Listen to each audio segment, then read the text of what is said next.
नमस्कार दोस्तों, कैसे आप सभी लोग। उम्मीद करता हूँ सभी लोग अच्छे होंगे। आज का टॉपिक थर्मल फिजिक्स में हमारे पास है some useful deductions from Maxwell's law. तो हमने मैक्सवेल बोल्ट्जमैन डिस्ट्रीब्यूशन लॉ पढ़ा था, वो काफ़ी इंपॉर्टेंट टॉपिक है। इसको आज हम जानेंगे क्या क्या चीज़ें हम इससे डिड्यूस कर सकते हैं, ठीक है। Then some characteristic speeds from Maxwell Boltzmann distribution, क्योंकि ये इतना इंपॉर्टेंट टॉपिक है, यदि इससे क्वेश्चन बनेगा तो यहीं से बनेगा, ठीक है। तो हम मोस्ट प्रोबेबल स्पीड क्या होता है वो समझेंगे, इसको डेराइव करेंगे। Then we will see mean speed of the molecules, वो हम जानेंगे। रूट मीन स्क्वायर स्पीड क्या होती है मोलिक्यूल की, वो हम जानेंगे। And then we will see relationship between speeds, तो हम रिलेशनशिप क्या होगा इन तीनों स्पीड में, ठीक है, वो हम जानेंगे। तो काफ़ी सिंपल टॉपिक है, कुछ कॉम्प्लिकेटेड नहीं है। आपको कोई डाउट हो तो आप मुझे कमेंट बॉक्स में बता सकते हैं। तो देखो, हमने मैक्सवेल बोल्ट्जमैन या मैक्सवेल डिस्ट्रीब्यूशन फंक्शन पढ़ा है, ठीक है ना। तो ये हमें क्या बताता है, मैक्सवेल बोल्ट्जमैन डिस्ट्रीब्यूशन क्या बताता है, हमें नंबर ऑफ मोलिक्यूल्स देता है ना। How many number of molecules are there which have speed in a small range by v and v plus d v, या मैं कह सकता हूँ सिंपली कितने मोलिक्यूल्स है जिनकी जो मोलिकुलर स्पीड है वो इस रेंज में लाई करती है, ठीक है। And what are the probabilities that the molecules have speed in this range. So this we have already covered. समझ में चीज़ें, ये हमने काफ़ी अच्छे से प्रीवियस लेक्चर्स में कवर किया है। हमने ये भी बताया था मैंने आपको कि जो मॉलिक्यूल्स होते हैं गैस के, वो फ्रीली मूव करते हैं, ठीक है। तो उनका जो स्पीड होता है, मिनिमम स्पीड हम कितना एज्यूम करते हैं, जब हमने असम्पशन किया था 0, और मैक्सिमम स्पीड हम कितना एज्यूम करते हैं, इन्फिनिटी। हालांकि इन रियल प्रैक्टिस ये ऐसा नहीं होता है, हम इसलिए एज्यूम करते हैं क्योंकि हमने देखो ऑल सॉर्ट ऑफ प्रोबेबिलिटी ले ली that a molecule the speed that a molecule can have, ठीक है। तो it can have minimum speed 0 and it can have maximum speed infinity. तो जब मिनिमम 0 हो गई, मैक्सिमम इन्फिनिटी होगी, तो जो गैस होगी हमारे पास, है ना, जनरली हम किसके लिए पढ़ते हैं इसको, आइडियल गैस के लिए किस पढ़ते हैं, ठीक है। तो मैक्सवेल बोल्ट्जमैन डिस्ट्रीब्यूशन है तो मैक्सवेलियन गैस कह दिया गया। तो इसीलिए जब मिनिमम स्पीड 0 है, मैक्सिमम इनफाइनाइट है, तो हम we characterized molecules with average speed. समझ में, ठीक है। तो ये ध्यान रखना एवरेज स्पीड का हम कैसे समझते हैं। मैक्सवेल स्पीड डिस्ट्रीब्यूशन हमने जाना था, मैक्सवेल स्पीड डिस्ट्रीब्यूशन फंक्शन ही होगा, इसको हमने डेराइव किया था। तो दो इंपॉर्टेंट फैक्टर्स थे इसमें, ठीक है। क्या, एक तो एक क्वाड्रेटिक फॉर्म, समझ में आया। तो जो स्पीड डिस्ट्रीब्यूशन फंक्शन है या ये प्रोबेबिलिटी डेंसिटी जो है ना, ये क्या हमारे पास वी स्क्वायर क्वाड्रेटिक फंक्शन पर डिपेंड कर रहा है, और ये वो जिस चीज़ पर डिपेंड कर रहा है, एक्सपोनेंशियल फंक्शन पर। समझ में आया। तो ये दो चीज़ें हैं जिस पर ये डिपेंड कर रहा है। समझ में आया। यदि मैं सिर्फ और सिर्फ किसकी बात करूँ, शेप, यही दो फंक्शन होते हैं। वैसे टेम्परेचर और मास भी शेप डिटरमाइन करते हैं, ठीक है। लेकिन ये वही दो कंपीटिटिंग फैक्टर्स है जो फंक्शन के इंक्रीमेंट और डिक्रीमेंट की बात करते हैं। समझ में आया। तो जब लो वैल्यू होगी, समझ में आया, तो लो वैल्यू ऑफ वेलोसिटी, आप देख सकते हैं इस फंक्शन को हमने क्या क्या है ग्राफ पे प्लॉट किया, मैंने प्रीवियस लेक्चर्स में भी बताया था। तो for low value of speed, तो हमारे पास जो क्वाड्रेटिक फंक्शन होगा ये डोमिनेट करेगा, ठीक है। समझ में आया। और फिर एक मैक्सिमम वैल्यू पर रीच करेगा। उसके बाद फिर क्या होगा, जैसे जैसे वेलोसिटी स्पीड बढ़ती जाएगी, हमारे पास जो एक्सपोनेंशियल फंक्शन है ये डोमिनेट करने लगेगा। तो देखो e to the power minus है, ठीक है, डिक्रीजिंग एक्सपोनेंशियल फंक्शन है, ठीक है। तो ये डोमिनेट करने लगता है जब हमारे पास स्पीड क्या होगी, ज़्यादा होगी, ठीक है। कोई डाउट है, समझ में आई चीज़ें, ठीक है। This is just the basic mathematics and nothing else. तो स्मॉल वी के लिए जैसे मैंने बताया क्वाड्रेटिक टर्म डोमिनेट करेगा, लार्ज वी के लिए एक्सपोनेंशियल टर्म डोमिनेट करेगा। तो इसी में हम देखते हैं इन दोनों टर्म, इन्हीं दोनों टर्म के इंटरप्ले में कैरेक्टरिस्टिक स्लोप हमें मिलता है, ठीक है। तो ये जो मैक्सिमम वैल्यू इस फंक्शन की होती है हमारे पास, प्रोबेबिलिटी डेंसिटी जो है, या मैं कहूँ मैक्सवेल स्पीड डिस्ट्रीब्यूशन फंक्शन की जो मैक्सिमम वैल्यू जब अटेन होती है, तो उस वक्त जो मॉलिक्यूल्स की जो स्पीड होगी उसी को हम क्या बोलते हैं, मोस्ट प्रोबेबल स्पीड। क्या बोलते हैं, मोस्ट प्रोबेबल स्पीड, ध्यान रखना, ठीक है। तो the speed at which this function is maximum is the most probable speed, ये हम जानेंगे ये क्या होता है, ठीक है। इसको डेराइव करेंगे। तो हमने एवरेज स्पीड मैंने बताया, ठीक है, समझ में आया। मोस्ट प्रोबेबल स्पीड मैंने आपको बताया, ठीक है, समझ में आया। और फ्रॉम काइनेटिक थ्योरी जो एनर्जी होती है मॉलिक्यूल्स की is defined in terms of mean square speed. यदि आपको ध्यान हो, काइनेटिक थ्योरी से मैंने आपको जब पढ़ाया था उसमें मैंने आपको प्रेशर भी डिटरमाइन किया। तो प्रेशर क्या होता है हमारे पास, 1/3 mn, ठीक है ना, वी स्क्वायर, ठीक है। तो ये मीन स्क्वायर स्पीड है, और ये हम इसको रूट मीन टर्म्स की में भी हम लिख सकते हैं इस तरीके से। तो हम काइनेटिक, और इसको हम किस टर्म्स में, काइनेटिक एनर्जी के टर्म्स में भी प्रेशर को लिख सकते हैं, मैंने आपको बताया था, ठीक है। तो इसलिए हम मीन स्क्वायर स्पीड भी हम निकालेंगे, या मैं बात करूँ रूट मीन स्क्वायर स्पीड की मैं बात करूँगा, ठीक है। क्योंकि मैंने आपको बताया था क्योंकि एक पार्टिकल है, यदि उसका वेलोसिटी जो है पॉजिटिव डायरेक्शन में सपोज वी हो गया, नेगेटिव डायरेक्शन में क्या होगा, -vx हो गया। मैं वेलोसिटी की बात कर रहा हूँ, स्पीड की बात नहीं कर रहा हूँ, ध्यान रखना, ठीक है, समझ में आया। तो उस केस में यदि मैं मीन वेलोसिटी लूँगा तो मेरे पास क्या आएगा, 0 आ जाएगा, क्योंकि एक बार पॉजिटिव हो गए, एक बार नेगेटिव हो गए, क्योंकि वो रेंडमली मूव कर रहे हैं ना, कभी इधर जा रहा है कभी इधर जा रहा है, समझ में आया। तो ओवरऑल देखेंगे तो मेरे पास क्या आएगा, 0। तो इसीलिए हम क्या करते हैं, स्क्वायर कर ऐड करेंगे। क्या करते हैं, स्क्वायर कर ऐड करते हैं, ठीक है। ये चीज़ें मैंने आपको पहले भी बताई थी। तो जब हम स्क्वायर कर ऐड कर देंगे, ये n क्या हो गया, नंबर ऑफ मॉलिक्यूल्स हो गया, तो इस केस में हमारे पास क्या आएगा, स्पीड आएगी, ठीक है, वो हम लेंगे। लेकिन देखो ये तो डायमेंशनली करेक्ट नहीं होगा क्योंकि v स्क्वायर है, तो हम क्या करेंगे, अंडर रूट ले लेंगे। अब ये स्पीड की डायमेंशंस में हो गया, तो इसलिए हम इसको बोलते हैं रूट मीन स्क्वायर स्पीड। ठीक है, रूट लिया हमने मीन करके स्क्वायर का। ठीक है, इस समझ में आई बात। तो हम रूट मीन स्क्वायर स्पीड देखेंगे। तो इन्हीं चीज़ों यही होता है हमारे पास कैरेक्टरिस्टिक स्पीड्स, जिसको हम डेराइव करेंगे। ठीक है, तो this is we have Maxwell Boltzmann distribution function, और इससे हम 3 कैरेक्टरिस्टिक स्पीड से डेराइव करेंगे। ठीक है, पहला हम डेराइव करेंगे मोस्ट प्रोबेबल स्पीड। क्या? Most probable speed. तो आपको ध्यान हो, when most probable speed occurs when the distribution function reaches its maximum value. ठीक है ना, ये डिस्ट्रीब्यूशन फंक्शन हो गया हमारे पास, और for some value of v it reaches its maximum value. ठीक है, तो यहाँ पर स्लोप की वैल्यू क्या होगी? यदि मैं डिफ्रेंशिएट करूँ विद रेस्पेक्ट टू वी, तो वो क्या आएगी? 0। ठीक है, एट दिस पॉइंट स्लोप तो 0 होगा, तो मुझे इसी कंडीशन से मैं क्या निकाल सकता हूँ? मोस्ट प्रोबेबल स्पीड निकाल सकता हूँ कि at what value of v this function becomes 0। ठीक है ना, द डिफरेंशिएशन बिकम्स 0। तो most probable speed is the speed at which Maxwell Boltzmann speed distribution function is maximum. ठीक है, तो इसको हम कैसे ऑब्टेन करेंगे? डिफरेंशिएशन करेंगे। समझ में आया? ठीक है, तो आप देख सकते हो हमारे पास ये मैक्सिमम स्पीड आएगी हमारे पास। ठीक है, समझ में आया? फिर थोड़ा हम आगे बढ़ते हैं, ये हमारे पास क्या होती है? एवरेज स्पीड होती है। ठीक है, तो ये तो हमारे पास क्या हो गई? मोस्ट प्रोबेबल स्पीड, इसको वीपी या वीएम से लिखते हैं। ये हमारे पास क्या हो गई? एवरेज स्पीड, और ये हमारे पास क्या होती है? Root mean square speed. ठीक है, इसको अंडर रूट एवरेज करके स्क्वायर करके लिख दिया हमने। समझ में आया? तो ये ध्यान रखना, ये हम अभी सारी चीज़ें करेंगे। तो सबसे पहले हम क्या निकालेंगे? मोस्ट प्रोबेबल स्पीड निकालेंगे। ठीक है, तो देखो फंक्शन को हमने क्या करते हैं? डिफरेंशिएट करना है। समझ में आया? तो देखो ये टर्म तो v पर डिपेंड नहीं कर रही है, तो प्योर कांस्टेंट है। तो देखो ये तो टर्म आ गए बिल्कुल बाहर, तो यही टर्म v पर डिपेंड कर रही है, तो हम इसी टर्म का हम क्या करेंगे? डिफरेंशिएशन करेंगे। ठीक है, समझ में आया? अब देखो ये तो पूरा प्योर कांस्टेंट है, उधर चला जाएगा 0 हो जाएगा, तो इस टर्म का तो कोई वैल्यू रहा नहीं। हमारे पास सिर्फ यही चीज़ है जो v पर डिपेंड करती है, हम इसी को डिफरेंशिएट करेंगे। तो सबसे पहले देखो वी स्क्वायर को डिफरेंशिएट करो और एक्सपोनेंशियल फंक्शन को एज इट इज। तो देखो exponential function as it is, तो वी स्क्वायर का डिफरेंशिएशन हमारे पास क्या होगा? 2v हो गया। ठीक है, वी के रेस्पेक्ट में। तो देखो डिफरेंशिएशन कर दिया। समझ में? प्लस अब की बार देखो हमें क्या करना है? अब की बार हम, ठीक है ना, वी स्क्वायर को एज इट इज रखेंगे। देखो वी स्क्वायर को हमने क्या रखा? एज इट इज, और एक्सपोनेंशियल फंक्शन का डिफरेंशिएशन करेंगे। तो देखो एक्सपोनेंशियल फंक्शन आ गया। ठीक है, अब इसकी पावर में क्या है? Minus m v square upon m 2kbt। तो देखो minus M upon m 2kbt, ये वी स्क्वायर है, तो वी स्क्वायर को करेंगे 2v, 2 से 2 कट जाएगा नीचे वाला, तो M v upon m kbt बचा। ठीक है, तो सिंपल हमारे पास डिफरेंशिएशन है, कुछ भी कॉम्प्लिकेटेड नहीं है। समझ में आया? देखो ये टर्म मैंने एज इट इज रख दी, यहाँ पे कुछ नहीं है। ठीक है, ये वी स्क्वायर था, यहाँ वी था, तो ये वी क्यूब हो गया, ये प्लस था, ये माइनस आ गया। समझ में आया? ठीक है, यहाँ पे ये एक्सपोनेंशियल टर्म है, एक एक्सपोनेंशियल टर्म ये है, दोनों को मैंने कॉमन लेके लिख लिया, तो ये 2v माइनस के M we cube upon m kbt आ गया। ठीक है, यहाँ 2v था, ये आ गया। ठीक है, समझ में आया? अब देखो दो टर्म का प्रोडक्ट मेरे पास क्या हो रहा है? 0 हो रहा है ना, तो दोनों में से कोई सी एक टर्म तो 0 होगी। अब देखो ये टर्म तो 0 हो नहीं सकती बिल्कुल भी। समझ में आया? e⁻⁻x है ना, v की कोई भी वैल्यू, x की कोई भी वैल्यू लिख लो, लेकिन ये हमारे पास है 0 नहीं होगा। ठीक है, तो ये टर्म तो 0 हो नहीं सकती, एक्सपोनेंशियल वाली टर्म। समझ में आया? ठीक है, तो ये टर्म मेरे पास 0 होगी, तो इसका मतलब क्या होगा? 2v माइनस के M v square upon m kbt is equal to 0। ठीक है, समझ में आया? कोई डाउट है?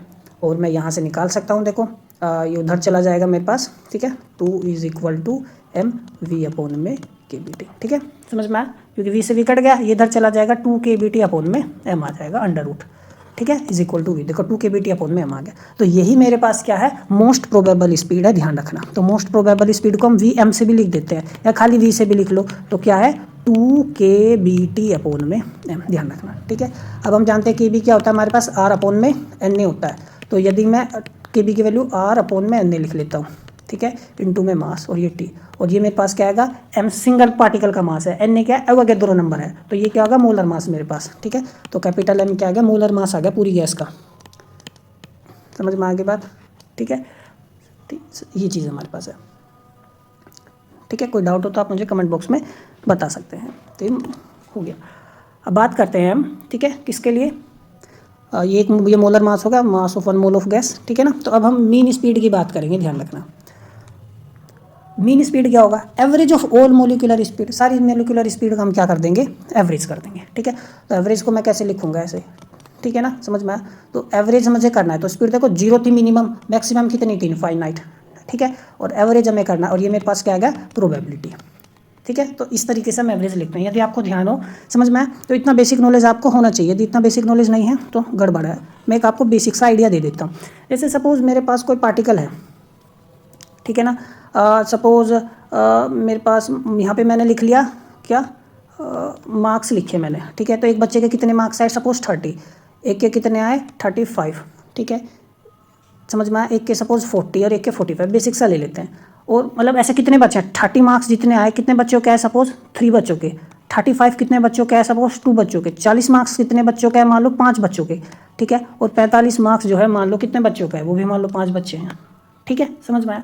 तो मैं यदि पूछूँ तुमसे कि एवरेज नंबर जो है बच्चों के कितने हैं, भाई एवरेज मार्क्स, एक बच्चे के एवरेज मार्क्स कितने हैं, भाई 3 बच्चों के कितने 30 नंबर आए हैं, 2 बच्चे हैं उनके 35 नंबर हैं, ऐसे 5 बच्चे हैं क्लास के अंदर जिनके 40 नंबर है, ऐसे 5 बच्चे हैं जिसके कितने मार्क्स है 45। हम इसको ऐसे भी समझ सकते थे, 3 मॉलिक्यूल्स हैं, कितने मॉलिक्यूल्स हैं, 3 मॉलिक्यूल्स है जिसकी स्पीड 30 यूनिट है, ऐसे 2 मॉलिक्यूल्स है जिसकी स्पीड 35 यूनिट है, ऐसे 5 मॉलिक्यूल्स है जिसकी स्पीड 40 है, ऐसे 5 मॉलिक्यूल्स है जिसकी स्पीड 45 है। तो मुझे टोटल स्पीड यदि निकालनी पड़े तो मैं कैसे निकालूंगा, ठीक है, समझ में आया। तो मैं क्या करूंगा भाई, ऐसे 2 मॉलिक्यूल जिनकी स्पीड, तो टोटल स्पीड अपॉन में नंबर ऑफ मॉलिक्यूल्स ही तो लिखने चाहिए मुझे। तो देखो 5 और 5 10 और 5 15 है, तो नंबर ऑफ मॉलिक्यूल्स आ गए नीचे, समझ में आई बात, ठीक है, ये है। और मैं क्या करूँगा, ऊपर क्या लिखूँगा, टोटल नंबर ऑफ स्पीड, ठीक है, समझ में आई बात। और तो ये मुझे ऐसा करना पड़ेगा 40 इंटू में ये, ठीक है, ये मैं आपको समझाने के लिए बता रहा हूँ। तो मुझे जब एवरेज निकालना होगा तो मैं क्या करूँगा, ये हमने किया, ठीक है, समझ में आई चीज़। तो मैं यदि आपसे पूछूँ तो देखो मैं इसको किस तरीके से मैं बांट के लिख सकता हूँ, ठीक है ना, इसको मैं और कैसे बांट के लिख सकता हूँ। यदि मैं इसको 30 इंटू में 2/15 ऐसे लिखूँ, 35 इंटू में 2/15, इसको 40 इंटू में 5/15, ठीक है, और इसको 45 इंटू में 5/15, ठीक है, समझ में आया। तो ये क्या आ गया, एक तरीके से ये क्या है, प्रोबेबिलिटी तो है मेरे पास एक बच्चे की, समझ में आया, सॉरी ये मेरे पास नीचे क्या है, टोटल नंबर ऑफ स्टूडेंट, और ऊपर ऐसे कितने बच्चे हैं जिनके 30 मार्क्स है, 2 बच्चे, समझ में आया। नीचे क्या है, टोटल नंबर ऑफ स्टूडेंट, ऐसे कितने बच्चे हैं जिसके 35 मार्क्स है, 2। तो ये क्या है, प्रोबेबिलिटी तो है एक तरीके से P1, और ये क्या हो गया मेरे पास, मार्क्स हो गए, या वेलोसिटी मान लो पार्टिकल्स की, 15 पार्टिकल्स थे जिनकी वेलोसिटी कितनी थी, 2। मतलब ऐसे जिन 15 पार्टिकल्स में से ऐसे कितने पार्टिकल है जिनकी वेलोसिटी 30 थी, 2, तो 2/15 प्रोबेबिलिटी आ गई, समझ में आया। तो ये इस तरीके से, तो मैं इसको ऐसे लिख सकता हूँ ना, V1 V2 प्रोबेबिलिटी है ना, V3, समझ में आया। तो इस तरीके से मैं एवरेज निकाल सकता हूँ। तो वही चीज़ है, ये क्या है, प्रोबेबिलिटी है, ये मेरे पास क्या होगी, स्पीड होगी, ठीक है। उम्मीद करता हूँ आपको एक आइडिया मिला होगा। तो ये मैंने फॉर्मूला है कैसे लिखा है, तो यहाँ पर कंटिन्यूस है मेरे पास फंक्शन, तो इसलिए इंटीग्रेशन किया हुआ है, ठीक है। उम्मीद करता हूँ आपको एक आइडिया मिल गया होगा, समझ में आई चीज़ें। तो आपका कोई डाउट हो तो मुझे कमेंट बॉक्स में बता सकते हैं। हम सिंपली कुछ नहीं करना है, देखो बहुत सिंपल है, आपको v एज इट इज़ होगा, ये फंक्शन का वैल्यू उठा के रख दो, तो 4πm/2πkbt 3/2 v² e⁻के mv²/2kbt और ये dv, v एवरेज, ठीक है। अब देखो ये टर्म तो किसी पर v पर डिपेंड नहीं करती, बाहर आ गई सिंपली, तो ये टर्म क्या आ गई बाहर 4, और ये m/2πkbt 3/2 0 to इन्फिनिटी। यहाँ पे v है और यहाँ v², तो v का क्यूब हो गया e⁻के mv²/2kt dv, ठीक है, समझ में आई चीज़ें। अब देखो हम किसका इस्तेमाल कर सकते हैं, हम गामा इंटीग्रल का इस्तेमाल कर सकते हैं। तो ये हमारे पास क्या है, गामा इंटीग्रल है, ठीक है, आपने मैथमेटिकल फिजिक्स में पढ़ा होगा। तो 0 to infinity v⁻n e⁻a v² dv is equal to, ठीक है। तो हम इसका जब इस्तेमाल करेंगे तो कैसे लिखेंगे, देखो ये टर्म तो मेरे पास एज इट इज़ होगी 2kbt 3/2, ठीक है, और यहाँ आएगा 1/2। अब देखो v की पावर n जो है ना, उस a क्या होता है, यहाँ पे कांस्टेंट है मेरे पास, ठीक है ना। तो देखो ये वैसे इस फंक्शन को मुझे यदि लिखना हो तो मैं इसको ऐसे लिखूंगा 0 to इन्फिनिटी x⁻n e⁻, कोई कांस्टेंट होगा a, और ये x² dx is equal to 1/2, ठीक है, समझ में आया। और यहाँ पे जो कांस्टेंट है उसमें n+1/2, और ये गामा फंक्शन n+1/2, वही चीज़ है। तो देखो यहाँ पे कांस्टेंट क्या है, m/2kt है, तो इसलिए नीचे m/2kt लिखा, और यहाँ पावर कितनी है 3, तो है ना, तो जैसे यहाँ n था तो n+1/2 है, 3 है तो 3 + 1 4, 4/2 कितना आएगा 2, समझ में आया। तो देखो वही चीज़ मैंने किया यहाँ पे, ठीक है ना, गामा इंटीग्रल लगाया, इसमें और कुछ नहीं किया है, जनरल फॉर्म हमने किया, ठीक है। उसके बाद देखो n, वो ये गामा फंक्शन यहाँ पर देखो n की वैल्यू यहाँ पे 3 है ना, तो 3 + 1 4, 4/2 आ गया, कोई डाउट है। अब क्या करना है, देखो 4πm/2πkbt 3/2 ये एज इट इज़, ठीक है। अब देखो ये ऊपर चला जाएगा, मेरे पास 4 होगा, नीचे कट जाएगा, तो 2k² BT², ठीक है, और ये नीचे m², और ये मेरे पास क्या है अंडर रूट, और वो सॉरी गामा फंक्शन है। तो गामा फंक्शन का ध्यान रखो, गामा फंक्शन जो होता है ये होता है, इसको हम ऐसे लिखते हैं n-1 ठीक है। तो ये मेरे पास कितना है 2 है, तो ये मैं इसको लिख सकता हूँ 2 - तो कितना आ गया 1 आ गया, समझ में आया, ठीक है। तो 1 होता है, और हमारे पास गामा फंक्शन को हम ऐसे भी लिख सकते हैं depending upon condition under root n, ठीक है। सॉरी ये मैं इसको n+1 है ना, तो n+1 को n गामा n लिख सकता हूँ, ठीक है। इसी को भी यहाँ पे मैं लिख सकता था, ये 2 था ना, तो मैं इसको क्या लिख सकता था 1+1, तो मैं इसको बांट दिया ना मैंने, तो 1 गामा 1, ठीक है, 1 ही आएगा। तो इसका वैल्यू तो 1 आएगा मेरे पास सिंपली, ठीक है। तो देखो वही टर्म आ गई है ना, देखो एवरेज में ना ये टर्म तो एज इट इज़ लिख दी मैंने यहाँ पे, ठीक है, और इसको सोल्व किया मैंने यहाँ पे, तो मेरे पास सिंपली आ गया, ठीक है ना। अब देखो अभी हम इसको सोल्व कर लेंगे। अब यदि आप ध्यान से देखो तो मैं यदि सिर्फ और सिर्फ अभी किसकी बात करूँ, m की बात करूँ, तो देखो m की पावर 3/2 है, नीचे m² है, ऊपर चला जाएगा -2 हो जाएगा, तो m -1/2 आएगा, यानी अंडर रूट में m आएगा। देखो अंडर रूट में m है, समझ में आई बात, ठीक है। देखो kBT है, ऊपर kBT का स्क्वायर है, तो ऊपर स्क्वायर है, नीचे 3/2 है, ऊपर जाके 3 हो जाएगा, यानी 1/2 kBT आएगा। देखो अंडर रूट kBT है, समझ में आया। तो ये सिंपल मैथमेटिक्स है और कुछ नहीं है, ठीक है, समझ में आ गई चीज़ें। देखो यहाँ पर सिंपली देखो ये क्या पाई की पावर 3/2 है, बाहर एक पाई है, समझ में आया, ठीक है। तो नीचे 3/2 पाई, ऊपर पाई नीचे आ जाएगा -1 हो जाएगा, तो 1/2 यानी अंडर रूट पाई। तो देखो ये है, तो इस तरीके से हम इसको लिख सकते हैं, ठीक है। तो केबी की वैल्यू को हम जानते हैं, मैंने आपको बताया था r/में एवोगैड्रो नंबर होता है। तो केबी r/में n नहीं लिखूंगा, m/n मोलर मास आ जाएगा मेरे पास। तो 8/पाई RT/m भी लिख सकता हूँ। तो ये मेरे पास क्या एवरेज स्पीड, ठीक है, समझ में आई चीज़। अब मैं बात करता हूँ रूट मीन स्क्वायर स्पीड की। तो देखो रूट मीन स्क्वायर स्पीड, तो रूट मीन और फिर स्क्वायर, सॉरी क्या है हमारे पास रूट मीन, ठीक है, स्क्वायर करके हमने क्या किया है मीन क्या है, ये हमारे पास है, स्क्वायर का मीन क्या हुआ है, ठीक है, समझ में आई बात। तो रूट है, फिर मीन किसका स्क्वायर्स का मीन, समझ में आई बात। तो ये चीज़ है, तो अब मेरे को रूट मीन स्क्वायर स्पीड चाहिए, तो पहले ये निकालना पड़ेगा, फिर अंडर रूट कर दूंगा तो मेरे पास आ जाएगा। तो देखो वही है, तो 0 to ∞, देखो अब की बार क्या v², तो देखो सिंपली मैंने यहाँ क्या लिख दिया v², ये मेरे पास प्रोबेबिलिटी फंक्शन आ गया है ना। तो ये टर्म तो देखो बाहर आ गई, ठीक है। तो ये यहाँ पर v, क्योंकि इसके साथ एक फंक्शन v² होता है, एक ऑलरेडी v², यहाँ तो v की पावर क्या हो गया 4 हो गया, समझ में आया, ठीक है। अब देखो अब हम सिर्फ इसको सोल्व करना है और किसी चीज़ को सोल्व नहीं करना है, ठीक है। तो इसको जब सोल्व करेंगे तो मेरे पास क्या आएगा 1/2, कॉन्स्टेंट क्या है मेरे पास m/2 kBT, समझ में आया। n की वैल्यू कितनी है 4, तो मैं क्या लिखूंगा 4 + 1/2 यानी 5/2, ठीक है। और ये मेरे पास गामा फंक्शन भी कितना आ जाएगा 5/2। मैंने जनरल फॉर्मूला बताया था इसको सोल्व करने का, ठीक है। ये वही है 0 to ∞ x⁻n e⁻− ax² dx, ठीक है, समझ में आई बात। अब देखो ये हमने जनरल फॉर्मूले से लिखा है, ठीक है।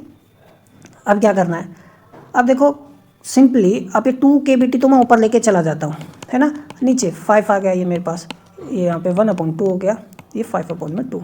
अब देखो गामा 5/2 को क्या लिखूँगा मैं, गामा 5/2 को लिखूँगा 3/2, ठीक है, समझ में आया। अब देखो मैं इसको आपको थोड़ा सा ना डिटेल में बता देता हूँ, कन्फ्यूज़न नहीं होगा। अब ध्यान से देखो इस चीज़ को,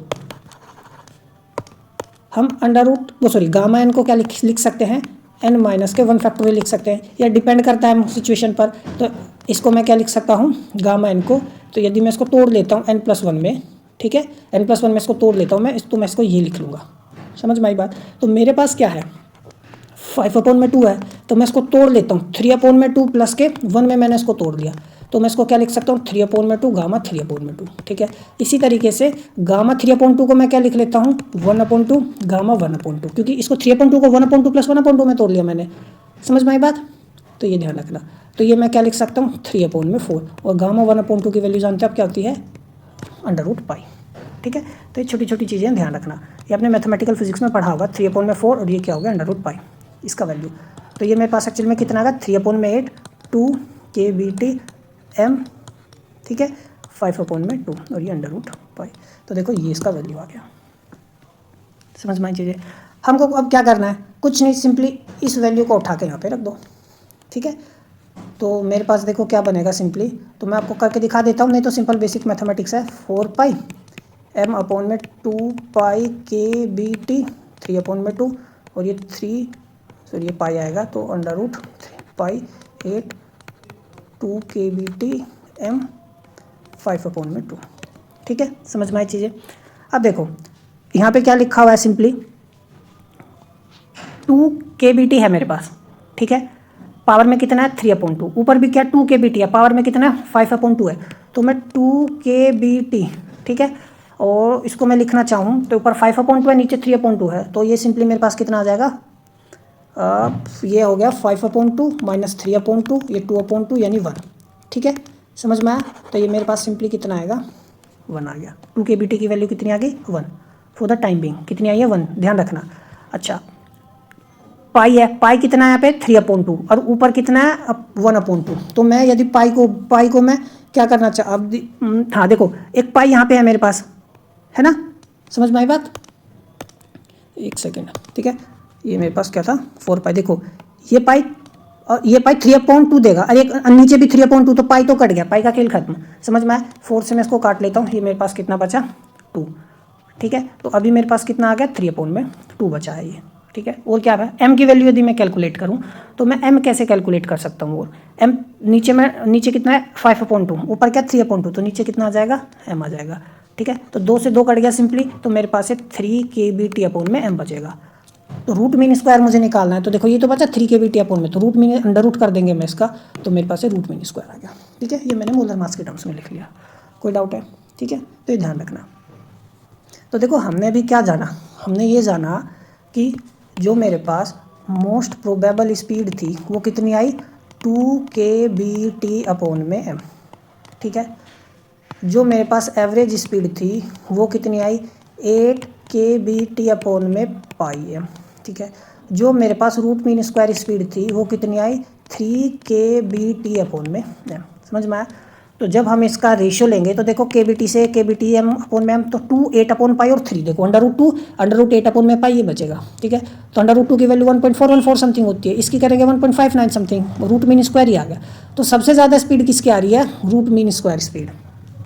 ठीक है, समझ में आया। तो देखो इसको नॉर्मलाइज करके भी लिखा, √2 से डिवाइड कर देंगे सभी को, तो ऐसा भी लिख सकते हैं। तो देखो साफ साफ यहाँ से पता चल रहा है सबसे ज़्यादा ये है, फिर ये है, फिर ये है, यानी रूट मीन स्क्वायर स्पीड सबसे ज़्यादा है। ठीक है, हमने ग्राफ से भी मैंने आपको बताया था कि जब हमने ग्राफ ड्रॉ किया था हमारे पास, ठीक है, तो ये हमारे पास गॉसियन शेप आती है ना, तो ये हमारे पास क्या थी, मोस्ट प्रोबेबल स्पीड थी। ठीक है, फिर इसके कोरस्पोंडिंग एवरेज स्पीड, और ये क्या आएगी रूट मीन स्क्वायर स्पीड। तो रूट मीन स्क्वायर स्पीड सबसे ज़्यादा, फिर सबसे कम एवरेज, और ये हमारे पास या मैक्सिमम पीक पर क्या आती है मोस्ट प्रोबेबल स्पीड।